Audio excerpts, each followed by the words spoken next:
The Dirty Jobs crew and I were called to a little town in Colorado called Craig. It's only a couple dozen square miles. It's in the Rockies, and the job in question was sheep rancher.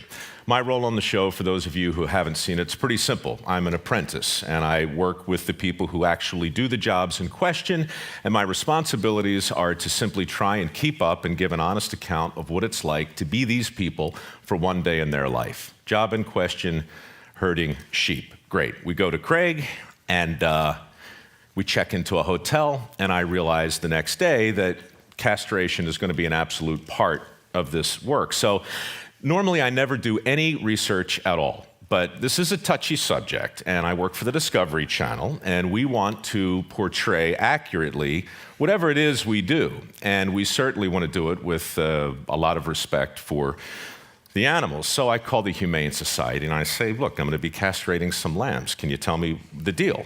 And they're like, yeah, it's pretty straightforward. They use a band, basically a rubber band like this, only a little smaller.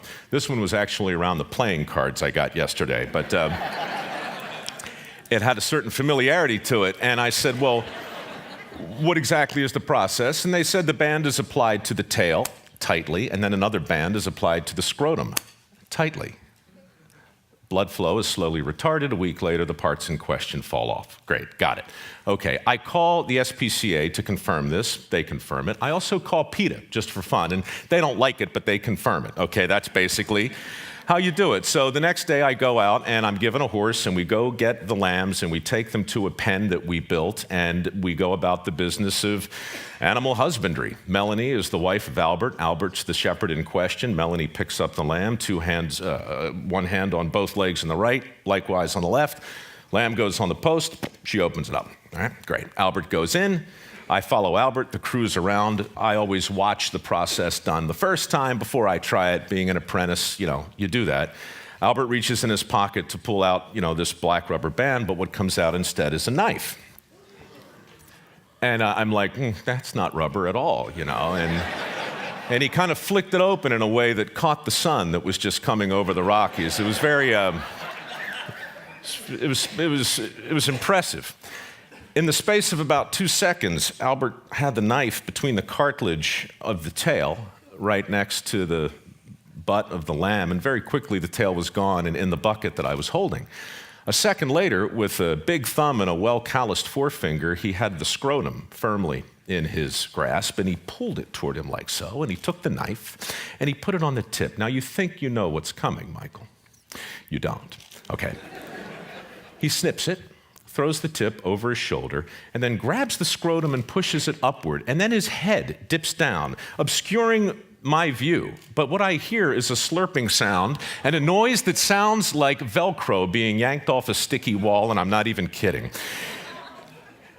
Can we roll the video? No, I'm kidding. We don't.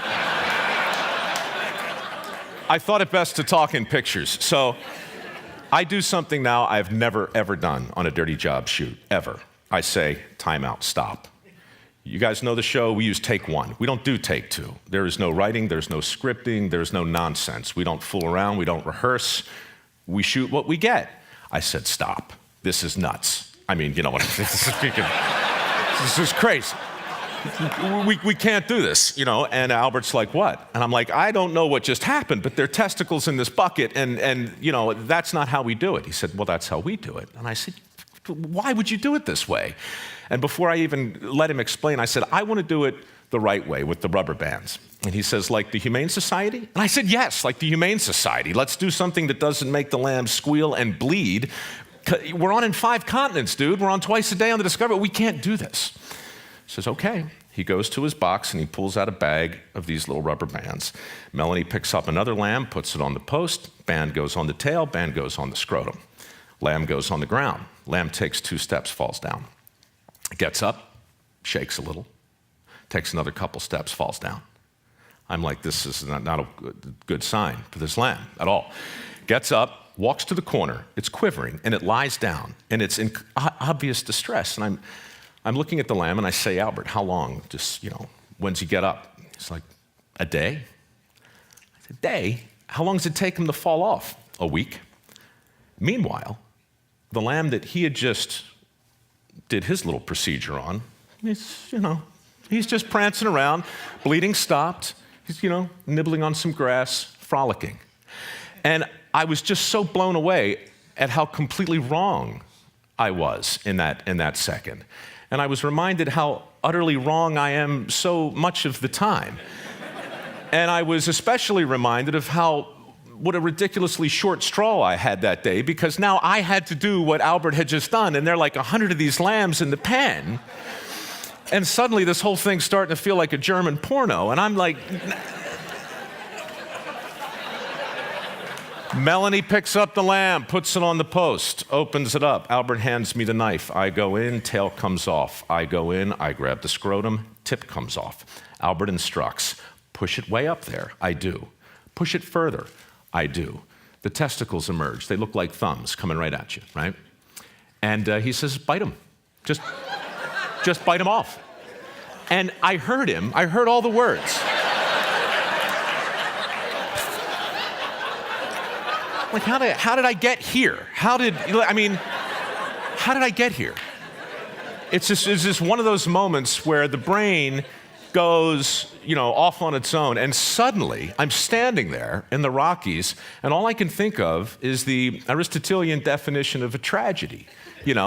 Aristotle says a tragedy is that moment when the hero comes face to face with his true identity. And I'm like, this is a jacked up metaphor. I don't like what I'm thinking right now, and I can't get this thought out of my head, and I can't get that vision out of my sight. So I did what I had to do. I went in, and I took him like this, and I yanked my head back, and I'm standing there with two testicles on my chin. And now I can't shake the metaphor, okay? I'm still in poetics and Aristotle, and I'm thinking, out of nowhere, two terms come crashing into my head that I hadn't heard since my classics professor in college drilled them there, and they are anagnorisis and peripeteia. Anagnorisis and peripeteia. Anagnorisis is the Greek word for discovery. Literally, the translation, the transition from ignorance to knowledge is anagnorisis. It's what our network does. It's what Dirty Jobs is, and I'm up to my neck in anagnorises every single day. Great. The other word, peripeteia, that's the moment in the great tragedies, Euripides and Sophocles. That's the moment where Oedipus has his moment where he suddenly realizes that hot chick he's been sleeping with and having babies with is his mother, okay? That's peripety or peripeteia. And this metaphor in my head, I got anagnoris and peripeteia on my chin. I gotta tell you, it's such a great device though. When you start to look for peripeteia, you find it everywhere. Bruce Willis in The Sixth Sense, right? Spends the whole movie trying to help the little kid who sees dead people, and then boom, oh, I'm dead, peripeteia. It's crushing when the audience sees it the right way. Neo in The Matrix, oh, I'm living in a computer program. That's weird. These discoveries that lead to sudden realizations, and I've been having them over 200 dirty jobs. I have them all the time, but that one drilled something home in a way that I just wasn't prepared for. And as I stood there, looking at the happy lamb that I had just defiled, but it looked okay. Looking at that poor other little thing that I'd done it the right way on, and I just was struck by if I'm wrong about that, and if I'm wrong so often in a literal way, what other peripatetic misconceptions might I be able to comment upon? Because look, I'm not a social anthropologist, but I have a friend who is, and I talked to him, and he says, hey, Mike, look, I don't know if your brain is interested in this sort of thing or not, but do you realize, you've shot in every state. You've worked in mining, you've worked in fishing, you've worked in steel, you've worked in every major industry. You've had your back shoulder to shoulder with these guys that our politicians are desperate to relate to every 4 years, right? I can still see Hillary doing the shots of rye, dribbling down her chin with the steel workers. These are the people that I work with every single day. And if you have something to say about their thoughts collectively, it might be time to think about it because, dude, 4 years. So That's in my head. Testicles are on my chin. Thoughts are bouncing around. And after that shoot, Dirty Jobs really didn't change in terms of what the show is, but it changed for me personally. And now when I talk about the show, I no longer just tell the story you heard and 190 like it. I do, but I also start to talk about some of the other things I got wrong, some of the other notions of work that I have just been assuming are sacrosanct, and they're not. People with dirty jobs are happier than you think. As a group, they're the happiest people I know.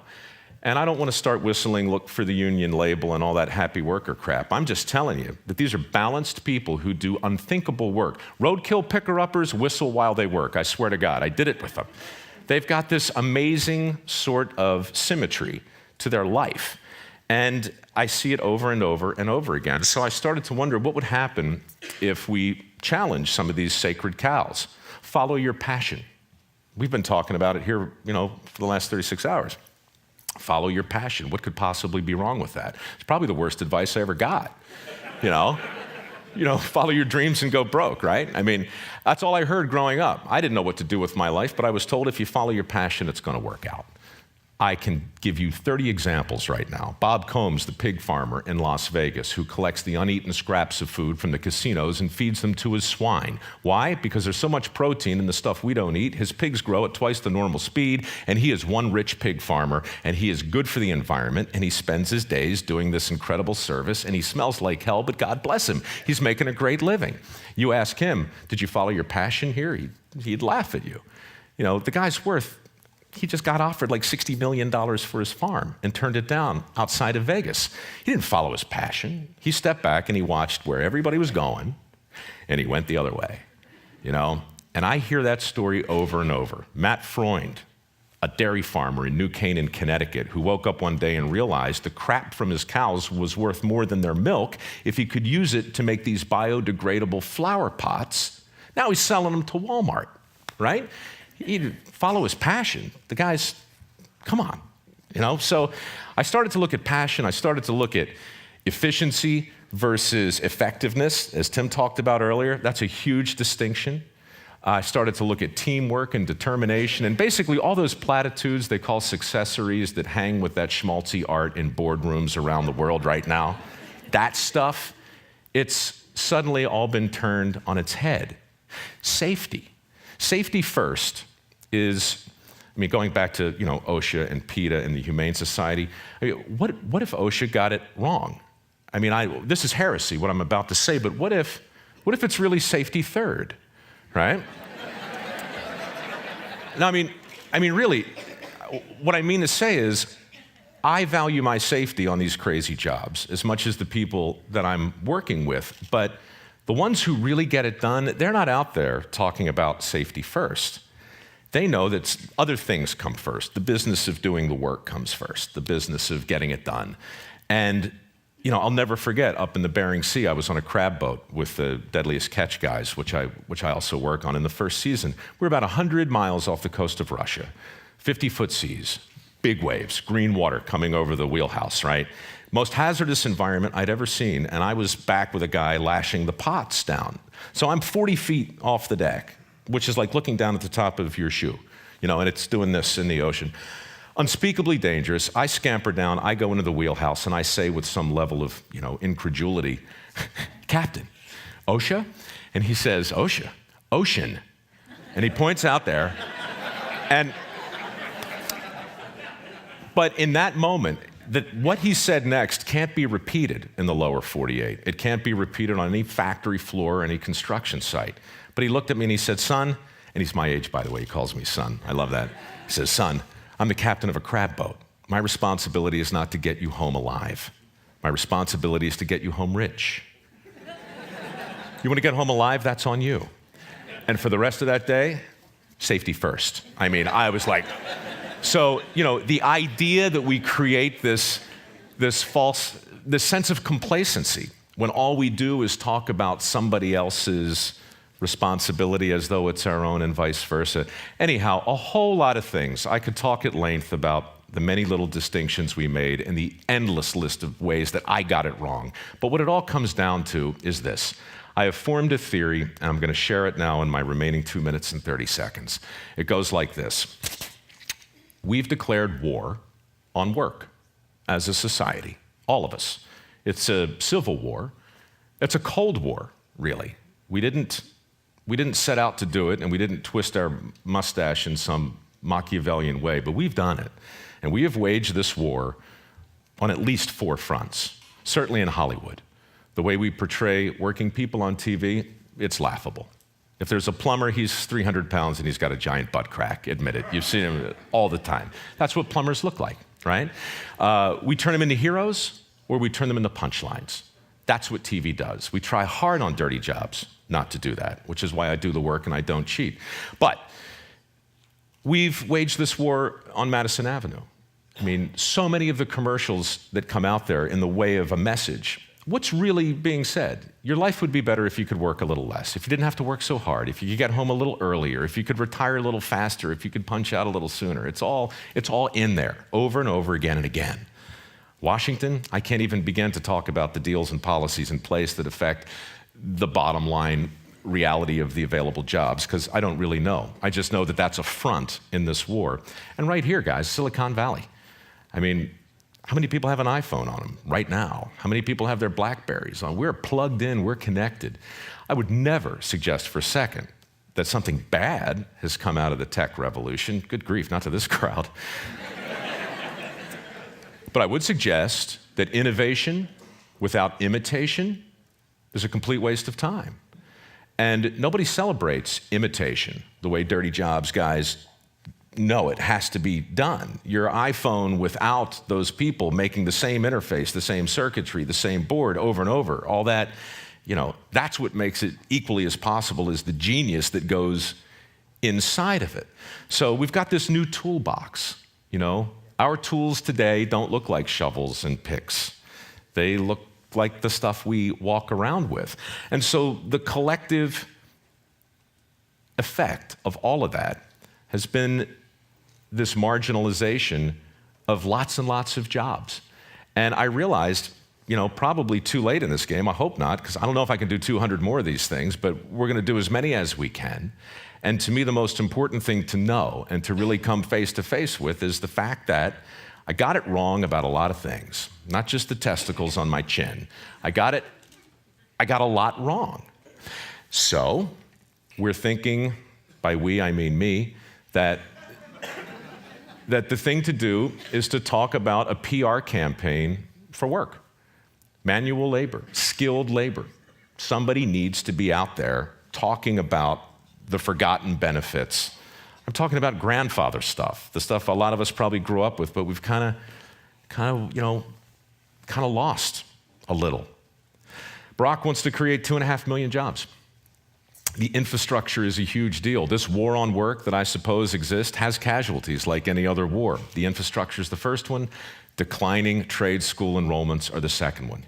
Every single year, fewer electricians, fewer carpenters, fewer plumbers, fewer welders, fewer pipe fitters, fewer steam fitters. The infrastructure jobs that everybody is talking about creating are those guys, the ones that have been in decline over and over. Meanwhile, we got $2 trillion at a minimum, according to the American Society of Civil Engineers, that we need to expend to even make a dent in the infrastructure, which is currently rated at a D-. So if I were running for anything, and I'm not, I would simply say that the jobs we hope to make and the jobs we hope to create aren't going to stick unless they're jobs that people want. And I know the point of this conference is to celebrate the things that are near and dear to us. But I also know that clean and dirty aren't opposites. They're two sides of the same coin, just like innovation and imitation, like risk and responsibility, like peripeteia and anagnorisis, like that poor little lamb who I hope isn't quivering anymore, and like my time that's gone. It's been great talking to you. And get back to work, would you?